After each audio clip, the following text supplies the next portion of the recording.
Dan RadioStyle, hope everybody out there's having themselves a great day. Restrictions that we may place upon ourselves or frequently do. This came up a couple times, actually. Once in a comment here just yesterday, and then also it came up with Agnes and I when we were talking, and I kind of made a point to talk about something that was rather unique about the situation she had manifested. And a lot of times, many of us have this idea of this thing that we want to manifest. Now, not necessarily love in all cases, but certainly to take it from that angle first, because I'm not going to spend a majority of this show on the love side. It's going to be more about manifesting things, jobs, money, larger places to live, cars, stuff like that. Kind of gets into that same sort of situation a lot more than just with the people. But a lot of us, we kind of place restrictions on reasons why the person that we're trying to manifest we can't be with. Most common one I hear about all the time is they're in a third party. So in our minds, we instantly go, well, that's obviously, there's a problem, there's a paradox. I obviously can't manifest them because they're with somebody. But really, what you're manifesting is a relationship with them, together with them. And so for that to occur, then a lot of things will play out exactly how they need to. And what that will mean, generally speaking, for that third party is the third party is going to have to end. It can't continue because you're manifesting them. Now, if they're in a relationship, they still have their say. I'm not trying to go down that path, but you're manifesting the version of them that chooses to be with you. So if that requires a divorce and a number of things, then I guess that's the version of them that you're going to be with. So that's your experience, right? So that's what you're focusing on, is that situation where these limitations aren't what's holding you back. Right? It's a simple way to kind of talk about it, but so many of us catch ourselves doing this. And I think it's illustrated better with these other two examples than so much in relationships with people, but similar. So I feel like this is one of those places where a lot of us would be wise to kind of maybe look at what's going on in our situation, look what we're asking for specifically versus what it is that we really desire. Sometimes we think we want something very specific, when in reality, we want something else. Huh? What does that mean? I know, I'm finally getting to the topic. Here we go. So where the question came in today, we'll do Agnes's last, but someone was trying to manifest something that was essentially really expensive. Maybe it's a new home, maybe it's a boat, maybe it's a car, maybe it's really a new job to try to get new money, but it's sort of a different thing. But they're trying to manifest a situation. Maybe they want to create a center where they can help people, create some sort of situation where they're able to employ people. And so we look at it as, well, in order for me to get that thing, I obviously need $1 million, or I need multi-millions of dollars, or I need $1 billion. So, all right, I'm going to manifest $1 billion. And a really common thing that a lot of people do when they're trying to manifest ridiculously large sums of money in a very short period of time, or at least perceived as, if I have to wait a year to get this $1 million loan, then I will, right? But a lot of us, kind of put this thing that we need to get in order to do the thing that we really want to do. So I want to have a center where I help homeless people, for example, just to throw something crazy out there, right? So I want to create a center in sort of a downtown environment. It's going to cost me money. I've already looked. I found a warehouse that I could rent. It cost me this amount of money. I'd need this much money to get in the door. I'd need this kind of stuff to get it refurbished, to code, blah, blah, blah. So I look at it and I'm like, all right, so in order for me to do that, I need to manifest $1 million. And so we instantly go to work on manifesting $1 million. Now you're no longer really trying to manifest the thing you originally wanted, mind you, right? Now you're focused on manifesting cash, money. Well, if you're, making $10 an hour trying to manifest $1 million, is quite a leap in energetics. And really to become that wealthy requires a lot of expanding of your wealth feeling, your feeling of wealth. And a lot of us don't know what it's like to be rich when we're not rich, when we're quite the opposite. But what we do know what it's like is to work at a place, to be at a place, to be a part of something where we're doing what we love doing, right? So I can imagine what it would like to be in this center, to kind of be like imagining what the walls are like, right? I think Neville's done a bunch of stuff around this, right? All over the place. But I'm imagining the center. I'm imagining me maybe being at the main desk, right? I'm in charge of it. Imagining seeing some of the people working for me, maybe the the sleeping area, maybe the nursing quarters, maybe where you check people out and give them a quick free exam. Maybe there's a tent over there where you offer some dental stuff. I don't know. I don't know what you're doing. This is your plan, not mine. I'm just helping you out. Right, but you start imagining the structure, the building, the way it's going to look, and you've already picked the building out. That's great, right? So you're imagining how this all needs to be, how you're going to be a part of it. You're going to walk through it. You're going to three-dimensionally be a part of this building, this new center for homeless people. And you're going to just keep that image alive in your mind. You're going to keep working that focus. That's going to be your focus. And how it invariably will play out. Instead of you manifesting $1 million, no, that won't happen. Here's probably what will happen, and there's a few choices. One, you somehow come across maybe enough money to get a loan, and you're like, boom, that's all I needed, 10% down, 20%, whatever, right? Maybe there's an inheritance.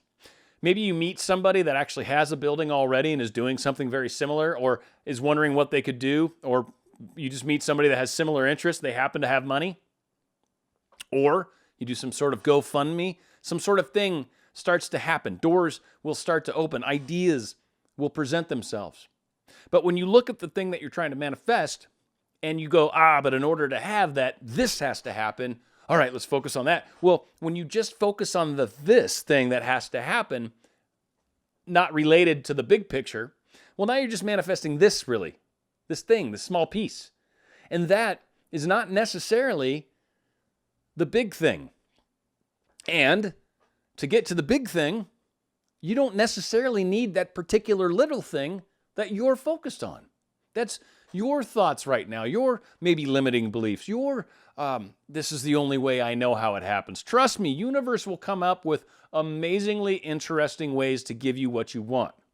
And it'll do it even in a lot of things, small things early on, because it shows you, dude, it's not just about having cash put in your hand so that you can then turn around and hand it to somebody else. Sometimes there's no need for that middleman.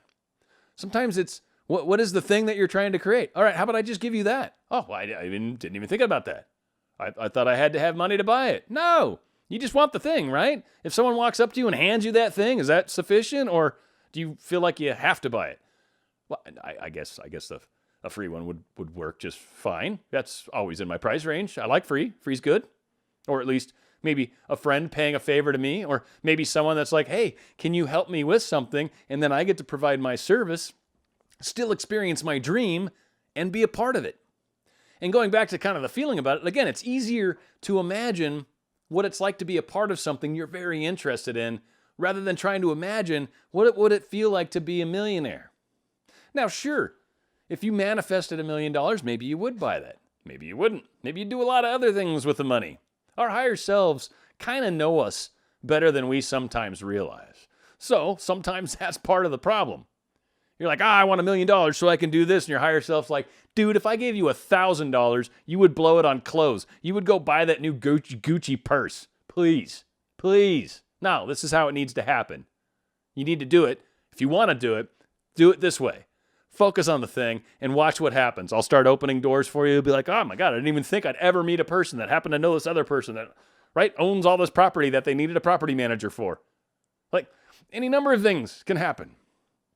But so many of us limit it because we think it has to happen a specific way. We do it with relationships for sure. Well, Johnny's got to happen this way. He's got to text. He's got to show up at my front door or else this could never go forward. Well, do you want to go on a date with Johnny? Yeah. Then maybe you meet him there. Maybe he doesn't even come to your house. Would you do that? Well, yeah, I just want to hang out with Johnny. I don't really care if he drives me. Maybe Johnny's not a good driver. Maybe it's a good idea. Maybe, who knows, right? Maybe it's just better that you go on your first date and meet him there. Maybe Johnny's, I don't know, maybe whatever, right? That's my point. A lot of us get very fixated on, this is similar to micromanaging. Someone brought that question up recently too, and it's like, that's a tough question because there's a point. I was talking about how sometimes you need to shift your manifestation down a notch because maybe it's too big and you're having believability issues. Now, in this case, it's not an issue about the size as much as certain things have to happen in your mind anyways in order for this to occur. Now, logically speaking, there are times where if I'm building a house, you need to get permits, you need to figure out where to build it, you need a foundation, you need to start throwing a frame up, right? Like, I can't just put a roof up without having a frame. Yeah, I mean, there are things that need to happen, and you can certainly micromanage from that standpoint, but coming up with how it happens, how the money comes, how the situation happens, how they end up being single, don't worry about it. That works itself out. That's not really your problem. Your problem is to focus on the thing that you're creating. We constantly talk about it. I say, do not look at your feet. Do not look at where you're at right now. If you were at the perfect place right now, you're probably not watching these law of attraction videos, or you just oddly like me, and I appreciate that. Thank you so much. I like you too. But otherwise, there's probably something you're working towards. So yeah, you right now may kind of be in a semi-suckish state. That's okay. A lot of us have things we'd like to change about it right now. All of us, even I do. Of course there's things I'm working towards. My life is, this room, for example, is definitely, I've been imagining what I'm going to turn this room into as this channel's starting to take off. I'm really having to start to think about things like that, right? I'm like, wow, I guess I maybe kind of need maybe a green screen, or maybe paint one of my walls green in here. I mean, really, like a whole new thought. I mean, obviously I got to get new furniture, but that's just, it's a bigger pain to get rid of this thing than it's worth, frankly, for me. I'm lazy. But that being said, it's getting to a point where I need to get my studio in a proper place. Proper lighting, right? Maybe soundproofing, that's coming. But again, it's all these things as we build and expand, it's the outcome. So again, I've been focusing on having a channel that's successful. And there's a place where I could build a studio in my house. It'd cost me a decent chunk of money to put in the extra room. It'd be awesome. Or I could really, truly spend a little coin, cheaper, and do it in this room. It's definitely what I'm thinking of doing. But that didn't really come up as an option until recently, right? So it's one of those things that as the dream builds itself, certain avenues start to open up. Certain needs start to get met at that point. And at this point, I'm at a place where I could afford to do this room properly. Now it's just an issue of figuring out what I want to do and what makes the most sense. So all these things start to build on themselves. When I first started my YouTube channel, I didn't have to have this all figured out yet. I had some time, and you do too. Stay focused on the thing. Stuff will start to happen. Things will happen that you need to act and react to.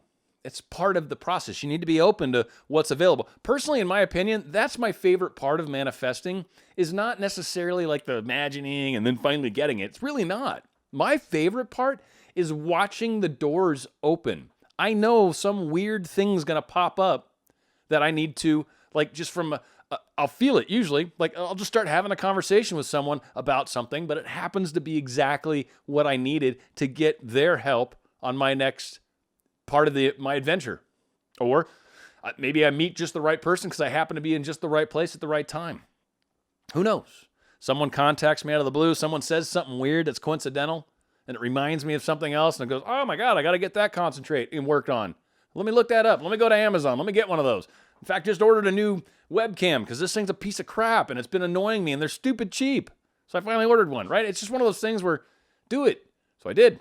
I was looking at a thing when I was recording with Anya, and I'm like, God, it looks horrible on my side. The quality, yours is so much better. So anyways, bother me. Got a new one. It's coming. I should get it today or tomorrow.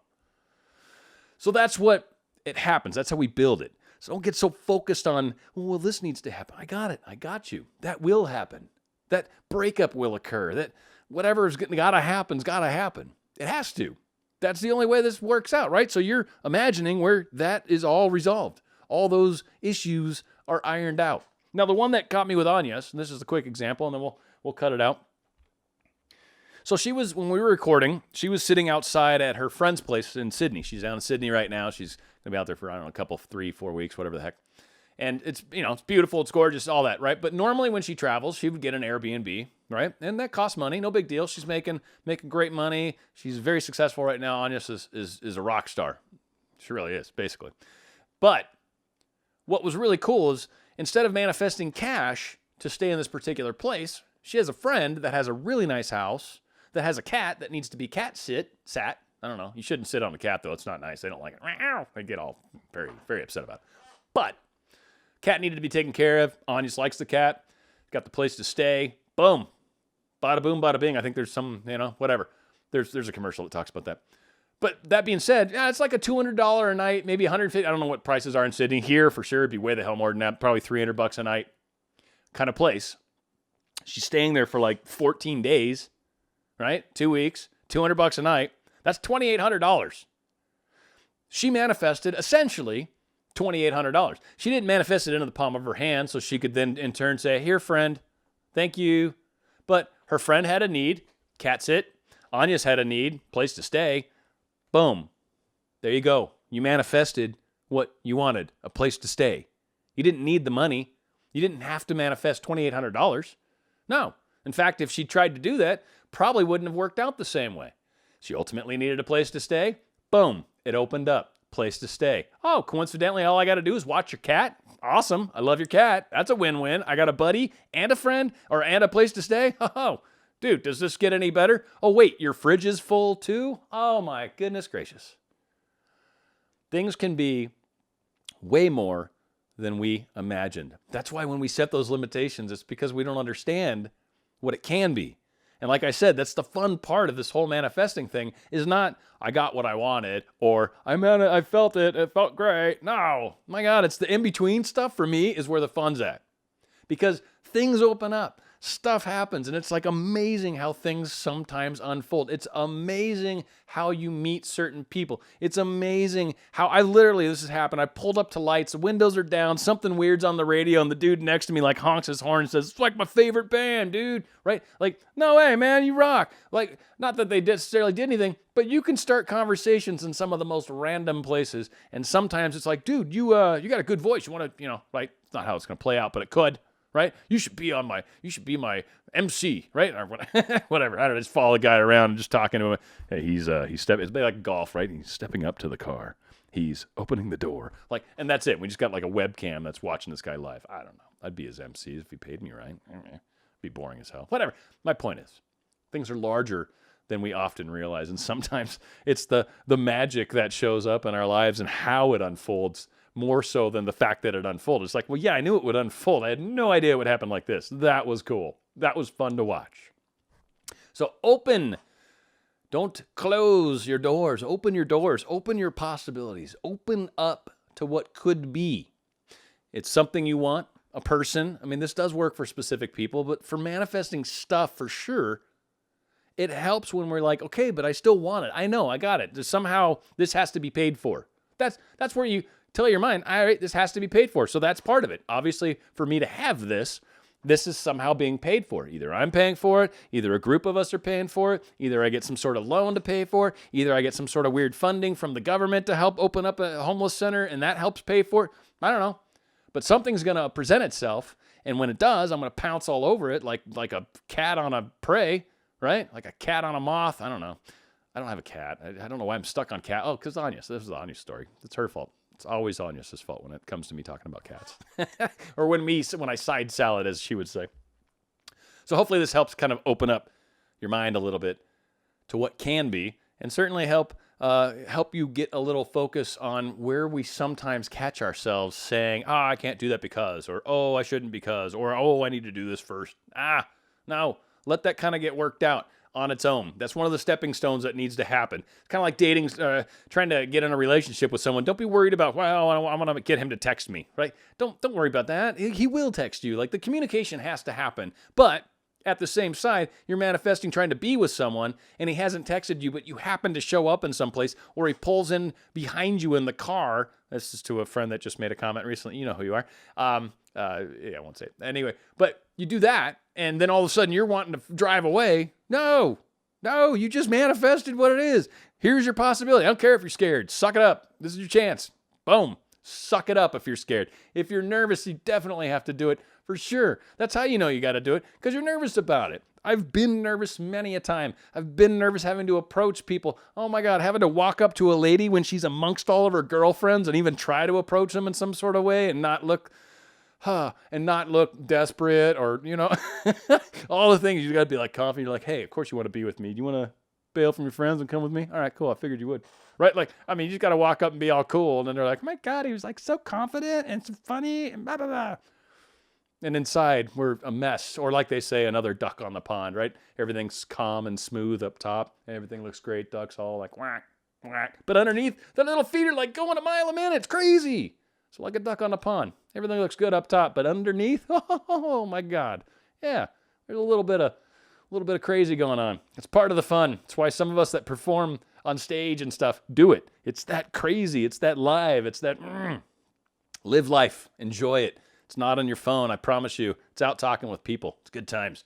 Hopefully this makes a difference for you. Restrictions we place on our manifestations. Let's stop doing that. That's all I've got to say. Stay on Radio Style.